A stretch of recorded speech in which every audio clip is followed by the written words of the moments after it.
الحمد للہ رب العالمین والصلاة والسلام علی سید الانبیاء والمرسلین وعلی آلہ واصحابہ اجمعین اما بعد فاعوذ باللہ من الشیطان الرجیم بسم اللہ الرحمن الرحیم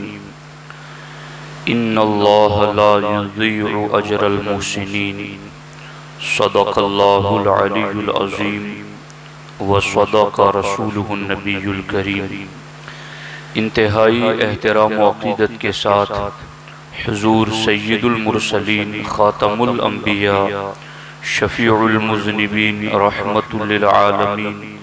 خاتم المعصومین راحت العاشقین صلی اللہ تعالی علیہ وآلہ واصحابہ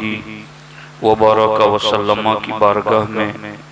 اپنی غلامی کا ثبوت دیں اور جس طریقے سے میں پڑھا ہوں میرے ساتھ مل کر حضور دل کے ساتھ نذرانہ محبت پیش کریں۔ الصلاۃ والسلام علیک یا رسول اللہ، الصلاۃ والسلام علیک یا حبیب اللہ، الصلاۃ والسلام علیک یا نبی اللہ وعلی آلک واصحابک یا نور اللہ صلی اللہ تعالی علیہ وسلم۔ دوستان محترم، اللہ جل مجدہ الکریم نے قرآن مجید میں کئی مقامات پر اس بات کو ذکر فرمایا، ان اللہ لا یضیع اجر المحسنین، بے شک اللہ نیکی کرنے والوں کا ثواب ضائع نہیں فرماتا۔ یقیناً جو لوگ نیکی کرتے ہیں، بھلا کام کرتے ہیں، خیر کا کام کرتے ہیں، اللہ کا یہ وعدہ ہے کہ میں انہیں ضرور اجر و ثواب عطا کروں گا۔ دوسرے مقام پر سورہ کہف میں بھی اللہ جل مجدہ الکریم نے ارشاد فرمایا، اِنَّا لَا نُضِيعُ أَجْرَ مَنْ أَحْسَنَ عَمَلًا، کہ جس نے بھی اچھا عمل کیا ہم اس کو ضائع نہیں کریں گے۔ تو دوستان محترم، دنیا کے اندر اگر کوئی شریف طبیعت سخی انسان ہوتا ہے تو وہ اس کے ساتھ کی ہوئی بھلائی کو یاد رکھتا ہے اور حل جزاء الاحسان الا الاحسان کے تحت وہ اس کا بدلہ بھلائی کے ساتھ چکانے کی کوشش کرتا ہے۔ تو اللہ تو قادر و قیوم ہیں، وہ تو جواد اور کریم ہیں، سارے خزانے اسی کے دست قدرت میں ہیں اور ہر چیز کا خالق اور مالک وہی ہے۔ جب بندہ اس کے حکم کے مطابق نیکی کا کام کرتا ہے تو وہ قرآن میں وعدے فرماتا ہے کہ میرے بندو اس بات پر یقین رکھنا کہ میں تمہاری نیکی کا اجر ضائع نہیں ہونے دوں گا۔ اب اس نیکی کا ثواب ہمیں کس طریقے سے ملتا ہے، یہ بھی ایک گفتگو کا موضوع ہے، اور گفتگو کا ایک موضوع یہ بھی ہے کہ آخر کون کون سی چیزیں ہیں جسے اللہ کی بارگاہ میں نیکی مانا جاتا ہے۔ تو اس سلسلے میں صرف اتنی بات آپ کو سمجھانا چاہتا ہوں کہ اللہ رسول نے جس کام کا حکم دیا ہے اس کو کرنا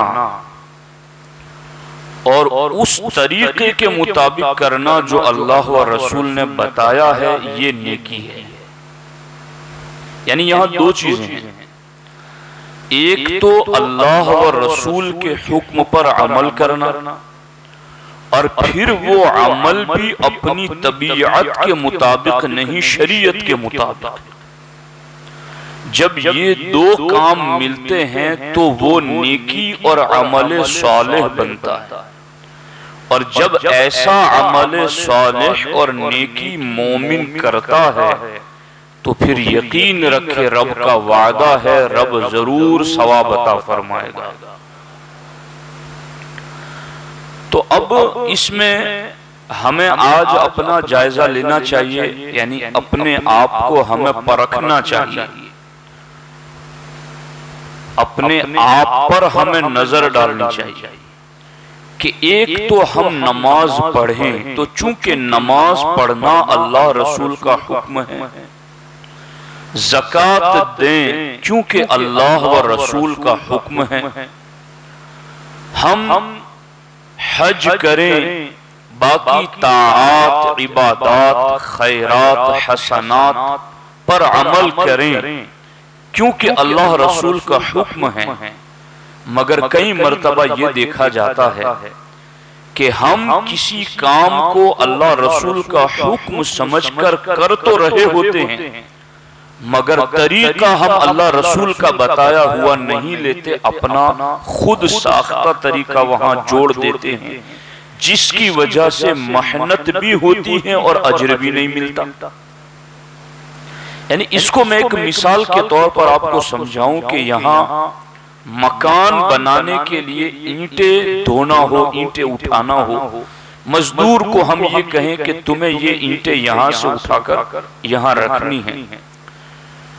آپ نے کہا تھا کہ تمہیں 500 روپے دن کی مزدوری ملے گی، شام کو آپ آئے تو اس نے اینٹیں یہاں سے اٹھائی ضرور، مگر یہاں نہیں رکھی، اینٹیں یہاں سے اٹھا کر وہاں لے جا کر رکھی۔ اس نے محنت ضرور کی، کام بھی کیا، تکلیف بھی اٹھائی، مشقت بھی جھیلی، سب کچھ کیا، پسینہ بہایا، مگر کیا شام کو آپ پلٹ کر آئیں گے دیکھیں گے تو اس کو محنتانہ اور مزدوری دیں گے یا اس کو ڈانٹ ڈپٹ پلائیں گے؟ ہر شخص جانتا ہے کہ یہ مزدوری کا مستحق نہیں ہوگا، بلکہ الٹا زجر و توبیخ کا مستحق ہوگا کہ اس کو ٹوکا جائے۔ کام تو اس نے کیا۔ تو دوستان محترم، اسی طریقے سے اس کو کہا گیا تھا کہ اینٹیں یہاں سے اٹھانی ہیں، اس نے اینٹیں اٹھانے والا کام کیا، مگر اس طریقے پر نہیں کیا جو طریقہ اس کو کام پر رکھنے والے نے سونپا تھا۔ بالکل بلا تشبیہ و تمثیل ہمیں اللہ نے عمل صالح کا حکم دیا ہے کہ تمہیں نماز پڑھنا ہے، تمہیں روزہ رکھنا ہے، تمہیں زکوٰۃ دینا ہے، حج کرنا ہے، تمہیں پڑوسیوں کے ساتھ بھلا سلوک کرنا ہے، غریبوں کی مدد کرنی ہے، یہ سارا کچھ اللہ رسول کا حکم ہے۔ مگر ہم اگر طریقہ اللہ رسول کا بتایا ہوا نہ اپنائیں تو جس طرح اینٹیں اٹھانے والے نے جہاں رکھنے کو کہا تھا وہاں نہیں رکھی، محنت کرنے کے باوجود بھی وہ دنیاوی اجرت کا مستحق نہ بنا بلکہ غضب اور غصے کا حقدار ہوا، اسی طریقے سے اللہ رسول کے احکام پر عمل کرنے والا اگر اللہ رسول کے بتائے ہوئے طریقے کے مطابق عمل نہیں کرتا تو اجر و ثواب کی بجائے وہ غضب اور نار کا مستحق ہو جاتا ہے۔ اس لیے جہاں اللہ نے یہ وعدہ فرمایا ہے کہ بے شک اللہ نیکی کرنے والوں کا اجر ضائع نہیں فرماتا، تو وہاں یہ سمجھنے کی ضرورت ہے کہ نیکی کہتے کس کو ہیں، عمل صالح کہتے کس کو ہیں۔ تو میں نے دو باتیں صرف آپ کو بتا دی کہ نیکی اور عمل صالح وہ ہوتا ہے کہ اللہ رسول کے حکم پر عمل بھی ہو اور طریقہ بھی شریعت کا بتایا ہوا ہو۔ اب جب آپ نے ایسا کام کر لیا تو اب آپ امیدوار ہیں، اللہ کی رحمت سے کہ وہ اپنے رحم و کرم سے ضرور اجر عطا فرمائے گا۔ اب میں اس پر آپ کے سامنے چند احادیث پڑھنا چاہتا ہوں، چونکہ اس مہینے میں ہر شخص نے میں نے دیکھا کہ اپنے اپنے اعتبار سے بھلائی کے کام کیے ہیں۔ کسی نے مسجد میں افطار کرنے والوں کے لیے گھر سے پھل فروٹ بھیج کر کے نیکی کا کام کیا، کوئی وہ ہیں جو اس نوری تربیتی سینٹر کو چلانے کے لیے فنڈ کی جو ضرورت ہوتی ہیں اس میں وہ قدم بقدم شریک سفر رہا، کوئی وہ ہے جو کسی سے بات کر کے امداد دلاتا ہے، کوئی خود دیتا ہے،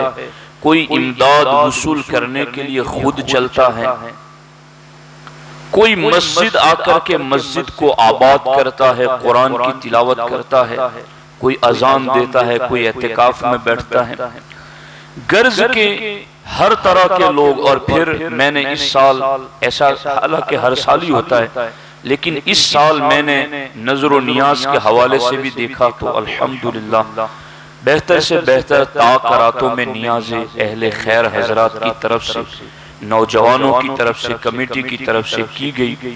تو یہ ساری کی ساری چیزیں اللہ کی بارگاہ میں نیکی اور عمل صالح کا درجہ رکھتی ہے، اور یقیناً یہ عمل صالح کرنے والے اللہ کی بارگاہ سے اجر کے مستحق اور حقدار ہیں۔ اب میں آپ کے سامنے چند حدیثیں پڑھتا ہوں اور پھر اس پر ہم گفتگو کو ختم کریں گے۔ ہمارے آقا علیہ الصلوۃ والسلام نے ارشاد فرمایا، جس بندے کے پاؤں اللہ کی راہ میں گرد آلود ہوئے، یعنی وہ اللہ کی راہ میں کسی بھی نیکی کے کام کے لیے چلا اور اس کے پاؤں پر مٹی لگ گئی، تو ہمارے آقا علیہ السلام فرماتے ہیں اب ان پاؤں پر جہنم کی آگ نہ لگے گی، یعنی مٹی اور جہنم کا دھواں ایک جگہ جمع نہ ہوگا۔ اگر اللہ کی راہ میں چل کر کے وجود پر مٹی لگ گئی کہ اس نے سفر اتنا کیا کہ مشقت ہوئی، مٹی اڑ کر کے لگی، اور یہ اصل میں مٹی لگنا اب آج تو چونکہ ہر طرح کی آسانی ہے، گاڑی میں بیٹھ کر بندہ چلے، ایسے روڈ پر چلے جہاں مٹی ہی نہ ہو، تو اصل میں یہ کنایہ ہے، اشارہ ہے اس بات کی طرف کہ اللہ کی راہ میں جو چلا، جس نیکی کے کام کے لیے بھی چلا، تو اب اس پر اللہ رب العزت جہنم کی آگ سے اس کو دور فرما دے گا۔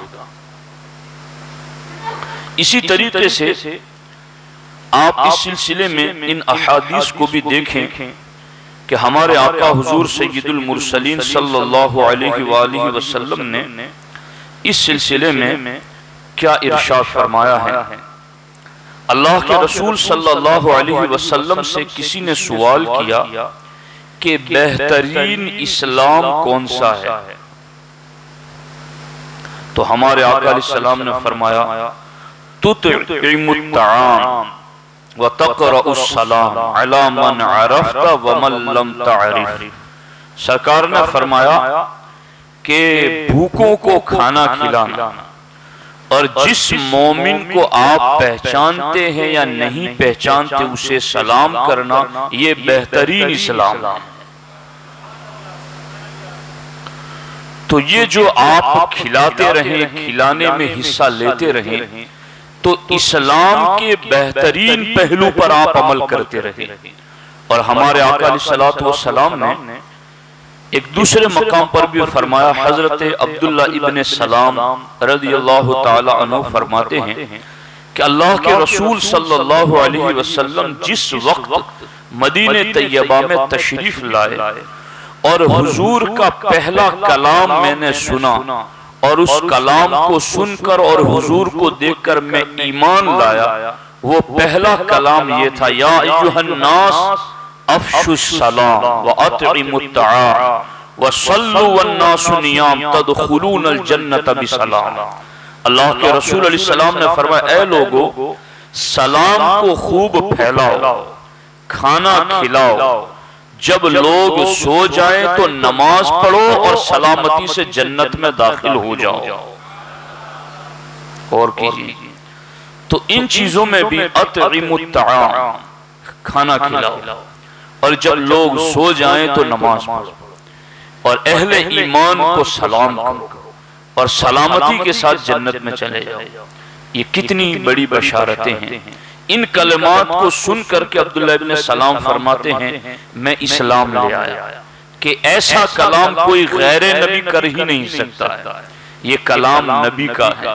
اور نبی کی شان پر دلالت کرتا ہے۔ اسی طریقے سے ہمارے آقا علیہ السلام نے فرمایا اعبدوا الرحمن واطعموا الطعام وافشوا السلام تدخلوا الجنة بسلام۔ سرکار فرماتے اللہ کی عبادت کرو، بھوکوں کو کھانا کھلاؤ، سلام کو عام کرو اور سلامتی سے جنت میں چلے جاؤ۔ یہاں بھی آپ دیکھ رہے ہیں کہ اللہ کی عبادت کے ساتھ کھانا کھلانے کو بھی ذکر ہمارے آقا علیہ السلام نے فرمایا ہے۔ سرکار دو عالم صلی اللہ تعالی علیہ وسلم کی خدمت میں اس طرح کی بات بھی آئی کہ حضور بہتر شخص کون ہے؟ تو ہمارے آقا علیہ السلام نے فرمایا خیارکم من اطعم الطعام ورد السلام،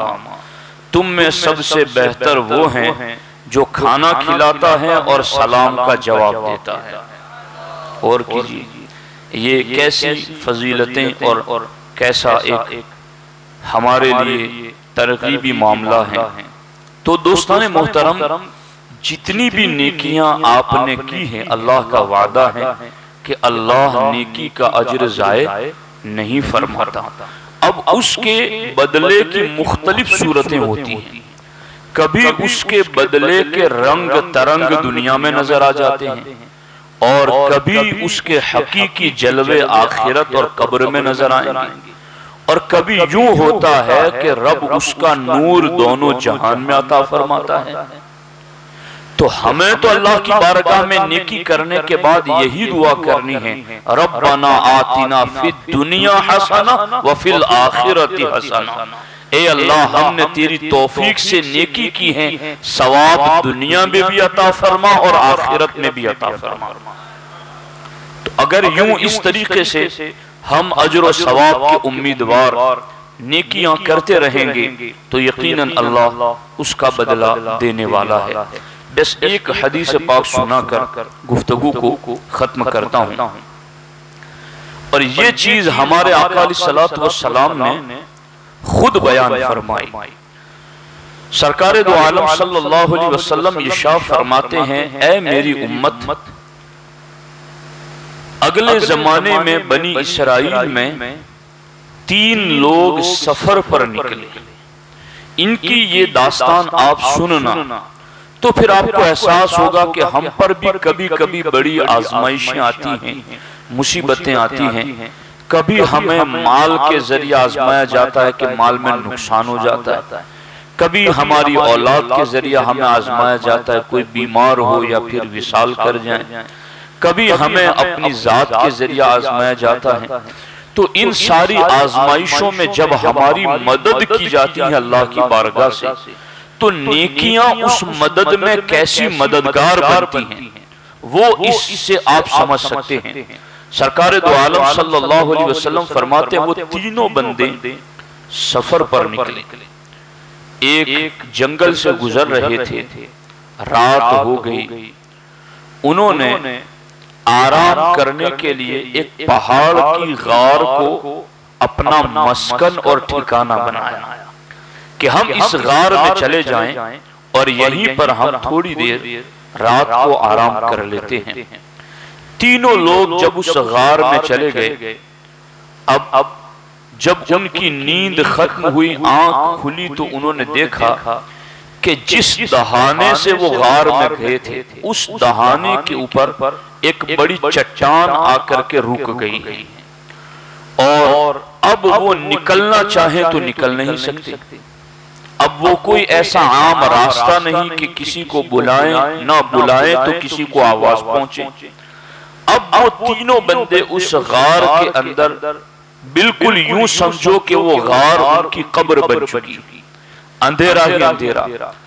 کوئی دنیاوی بظاہر سہارا نظر نہیں آتا کہ ہمیں ان سے کیسے نکلنا ہے۔ دیکھو نیکی کہاں کام آتی۔ دوستو اللہ توفیق دے تو نیکی کو اپنے لیے غنیمت سمجھو۔ اگر اللہ تمہیں طاقت دے، اللہ تمہیں سرمایہ دے، اللہ تمہیں فرصت دے، اپنا وقت دین کے لیے لگاؤ، اپنا سرمایہ دین کے لیے لگاؤ، اپنی طاقت دین کے لیے لگاؤ، پتہ نہیں کہ یہ نیکی کب کس گھڑی میں کام آ جائے، اور آخرت میں تو کام آنے والی ہی ہیں۔ دنیا میں بھی یہ نیکیاں مصیبتوں کے پہاڑ اور چٹانیں کیسے ہٹا دیتی ہیں۔ فرماتے ہیں کہ ان تینوں لوگوں کو لگا کہ اب ہمیں یہیں اپنی سانسیں گزار کر مر جانا ہے، مگر ان تینوں کو اپنی زندگی کی ہوئی بہترین نیکیاں یاد آئی، اور انہوں نے اللہ کی بارگاہ میں اپنی زندگی کی ہوئی سب سے بہتر نیکی کو وسیلہ بنا کر دعا کی۔ ایک شخص نے ہاتھ اٹھایا، یا اللہ میں گائے کو پالنے والا، دودھ دوہ کر کے گھر آتا، اس وقت تک اپنے بیوی بچوں کو نہ پلاتا جب تک اپنے والدین کو نہ پلاتا۔ یا اللہ ایک مرتبہ ایسا ہوا تھا کہ جب میں دودھ نکال کے گھر پہنچا تو میری والدہ کی آنکھ لگ چکی تھی، میرے بیوی بچے مجھ سے دودھ مانگتے رہے، مگر میں نے انہیں یوں کہا کہ جب تک میں اپنی ماں کی خدمت نہیں کر لیتا، انہیں نہیں پلا دیتا، اس وقت تک تمہیں نہیں پلاؤں گا۔ اے اللہ اگر وہ نیکی میری تیری بارگاہ میں مقبول ہے اور میں نے وہ کام صرف تیری رضا کے لیے کیا تھا، تو اے اللہ آج ہمارے لیے اس مصیبت سے نکلنے کا رستہ بنا دے۔ ابھی یہ دعا ختم بھی نہ کرنے پایا تھا کہ چٹان سرکنا شروع ہو گئی، لیکن ابھی اتنی جگہ نہ بنی تھی کہ کوئی نکل سکے۔ اتنے میں دوسرے نے ہاتھ اٹھا دیا، اے اللہ میرے یہاں ایک شخص مزدوری کرنے آیا تھا اور محنتانہ لیے بغیر چلا گیا تھا، اے اللہ میں نے اس کی محنتانے کی اجرت کو انویسٹ کرنے کے لیے اس سے جانور خرید لیا، اور اس سے نسل بہت بڑھی اور وہ لمبے زمانے کے بعد آیا۔ اس نے مجھ سے کہا کہ میں سالوں پہلے آیا تھا، مزدوری میری باقی ہیں، تو اے اللہ میں نے اس سے کہا تھا کہ اس باڑے میں جتنے بھی جانور ہیں وہ سارے تیرے ہی ہیں، تو اس نے کہا تھا کہ مجھ سے مذاق نہ کرو، تو میں نے کہا تھا نہیں، تمہاری رقم سے ہی میں نے جانور خریدا تھا، اور یہ ساری جو نسل ہے وہ تمہاری ہی جانور کی نسل ہے، اور یہ تمہارا ہی ہے۔ اے اللہ میں نے اس مزدور کی مزدوری کی امانت کی حفاظت کی، اور وقت آنے پر اس کو بڑھا کر کے اس کو عطا کر دیا۔ اے اللہ اگر اس مزدور کی امانت اور اس کی پرورش تیری رضا کے لیے تھی تو آج میرے لیے اس مصیبت سے نکلنے کا رستہ بنا دے۔ ابھی اس کی زبان سے جملے ختم بھی نہ ہوئے تھے کہ چٹان پھر سرکنا شروع ہو گئی۔ دیکھو یہ ہماری زندگیوں میں بھی کامیابی، فتح اور کامرانی کے دروازوں پر بڑی چٹانیں آ کر گری ہوئی ہیں، اور ہم میں سے ہر کوئی چاہتا ہے کہ یہ چٹانیں ہٹ جائیں، بس اخلاص کے ساتھ نیک عمل کرنا شروع کر دو۔ نیک عمل ہوگا تو یہ نیک عمل ان راستوں کو صاف کر دے گا۔ تیسرے شخص نے دعا کی، اے اللہ میری چچا زاد بہن تھی، اس کے بچے بھوک پیاس کی وجہ سے بلک رہے تھے، وہ میرے پاس کچھ مدد مانگنے کے لیے آئی، تو میں نے اس سے بری نیت کا اظہار کیا۔ اس کی آنکھوں میں آنسو تھے، وہ اپنے بچوں کی بھوک کی وجہ سے تڑپ رہی تھی۔ اس نے چاروں ناچار رضامندی کا اظہار کیا۔ جب میں اس کے قریب گیا تو اس کا جسم کانپ رہا تھا۔ میں نے اس سے کہا کہ تم کیوں ڈر رہی ہو؟ میرے تیرے سوا تو اس تنہائی میں کوئی تیسرا ہے نہیں، تو تمہارے جسم پر یہ کپکپاہٹ اور ڈرنا کیسا؟ اس نے کہا کہ مجھے اور تجھے اس تنہائی میں اللہ دیکھ رہا ہے۔ اے اللہ، میں نے اپنی چچا زاد بہن کے اس خوف خدا کو دیکھ کر گناہ سے توبہ کر دی، گناہ سے باز آ گیا، گناہ نہیں کیا، اور میں نے اس کو جو مدد کرنی تھی وہ مدد بھی کر دی۔ اے اللہ، اگر اس تنہائی میں کی ہوئی میری نیکی صرف تیری رضا کے لیے تھی تو آج میرے لیے اس غار سے نکلنے کا رستہ بنا دے۔ اس کی دعا ختم ہوئی کہ چٹان پوری سرک گئی اور ان تینوں کے لیے باہر نکلنے کا راستہ پیدا ہو گیا۔ آپ غور فرما رہے ہیں، نیکیاں اللہ فرماتا ہے نا، ان اللہ لا یضیع اجر المحسنین، کہ اللہ نیکی کرنے والوں کے اجر کو ضائع نہیں فرماتا۔ ہمیں بس نیکی کرنی ہے، کام نہیں، نیکی، یعنی وہ اللہ رسول کا حکم بھی ہو، طریقہ بھی اللہ رسول کا بتایا ہوا ہو، اس کے لیے ہمیں علماء سے رابطے میں رہنا ہے۔ الحمدللہ سنی دعوت اسلامی ہر ہفتہ سنی اجتماع کرتی ہے، اس میں آپ کو سنی دعوت اسلامی سکھاتی ہیں کہ آپ پر نماز فرض ہے تو آپ نے پڑھنی کیسے، آپ پر زکوٰۃ فرض ہے، آپ نے دینی کس کو ہے اور کتنی ہے، آپ پر حج فرض ہے، آپ کو کیسے حج کے ارکان ادا کرنے، آپ کے ماں باپ ہیں تو ان کے حقوق کیا ہے، آپ کی بیوی ہے تو اس کے حقوق کیا ہے، آپ کے بچے ہیں تو ان کی تربیت آپ کیسے کریں، آپ پڑوسی کے ساتھ رہتے ہیں تو پڑوسیوں کے حقوق کیا ہیں، یہ سارا کچھ سنی دعوت اسلامی 12 مہینے مسلسل تربیت کرتی ہیں۔ دوستان محترم، آپ نے رمضان میں خوب عمل کیے، اللہ کی بارگاہ میں امید رکھیں کہ وہ یقیناً اجر اور ثواب عطا کرنے والا ہے، مگر رمضان کے بعد پھر یہ مسجد، یہ عبادت گاہ ویران نہیں ہونی چاہیے، ایسے ہی لوگوں کی رونق نظر آنی چاہیے، اور زیادہ سے زیادہ ہمیں اعمال صالحہ کرتے رہنا چاہیے۔ اللہ کریم کی بارگاہ میں دعا ہے، اللہ تبارک و تعالی جتنے ساتھیوں نے جو نیکیاں کی ہیں، اللہ سب کی نیکیوں کو قبول فرمائے اور بہترین اجر و ثواب دنیا اور آخرت میں عطا فرمائے۔ السلام علیکم ورحمۃ اللہ وبرکاتہ۔